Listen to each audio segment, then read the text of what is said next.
in his SOPA speech yesterday, Lesufi also speaking of 13 priorities that needed to be addressed. Among them, of course, water provision, potholes, non-functioning traffic lights, failing infrastructure, especially in CBDs, as well as unemployment. Let's make sense of this. Bring in now civil engineering lecturer at the University of Cape Town, that's Gundo Maswime, who joins us via our video link. Gundo, lovely to see you. Thanks as always for making time to speak to us. Another bold state of the province address there from the Premier, but once again, it's the practicality of these proposals that have come into sharp focus. Are you optimistic that these are implementable plans? Yes, well, we are always optimistic because as we conduct research, we get to see where the gaps are and what needs to be done.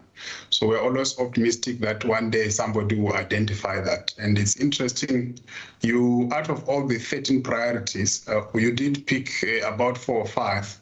But if you look closely, all of them are actually infrastructure related, because even unemployment, if you are building infrastructure, you know that you will actually employ a whole lot more people than you would if you are prioritizing other industries. Even things like drug abuse, if you've got sports infrastructure, it has been proven that that would reduce those social ills such as drugs. Even crime and lawlessness, we know from the social sciences, there's a theory called the broken window theory, that when a place looks abandoned and neglected, the criminal mind will look at the place and say, if I commit a crime here, there will not be consequences because nobody cares. So that also falls within infrastructure, because if the place looks neat and everything looks fine, there is always a correlation with reduction in crime. It's an interesting connection that you're making, a compelling argument, I suppose. And in order to get things like that right, including the broken window theory you've just spoken about, I imagine you need an incredible amount of buy-in. The government often speaks of a social compact where everybody comes on board. Yesterday in his address, the Premier made reference to a number of public-private partnerships. The question I'm asking essentially is whether or not you reckon these have been tailored correctly to meet the immediate needs of a place like Gauteng.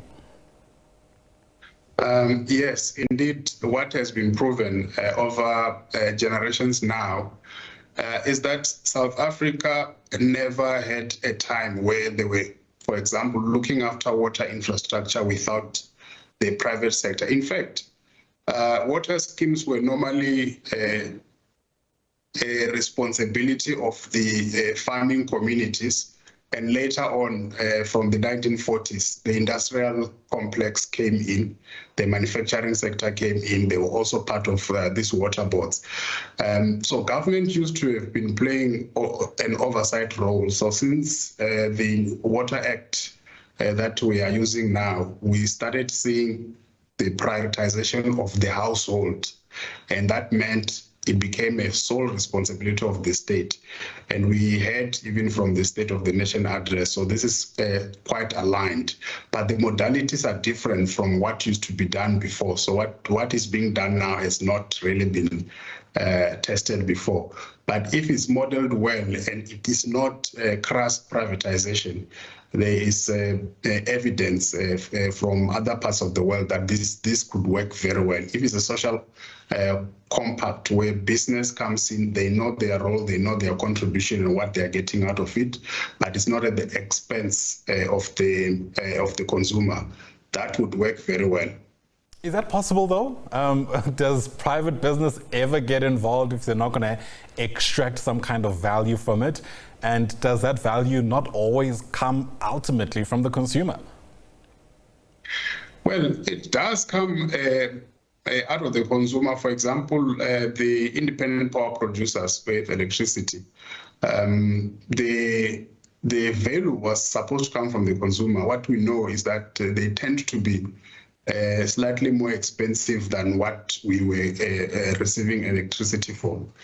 But the real challenge with water is we don't have post 1994 solid examples of instances where the private sector, and I'm not including water boards because some of them seem to have a certain level of autonomy that you can consider them to be almost private, but private sector, classical private sector, coming and injecting their funds into the construction of a dam or a bulk pipeline, or beyond just the normal bulk contributions that we see that when developers are doing this.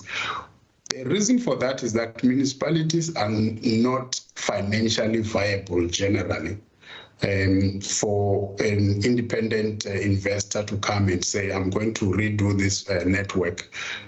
So for that reason, we really don't have good examples. The president last SONA, the 2023 one, announced the formation of a water partnership office. The office has been operational for more than 12 months, with DBSA and Treasury being the main players, but also in DBSA. We just need to find out how much did they raise from the private sector, and where was it used? Because the example that they give with eThekwini municipality, it sounds like something that would have happened even if the office was not there.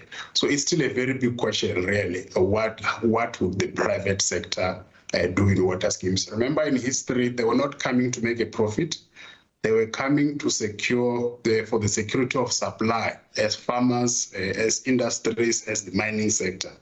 But this time around, it looks like they are being invited as investors. So maybe we must also bring in the traditional water users, like the farmers, the mining industry, and so on, and say, what role can you play in the management of water resources, because you are a primary beneficiary as well, and not come as an investor who's supposed to extract profit out of it.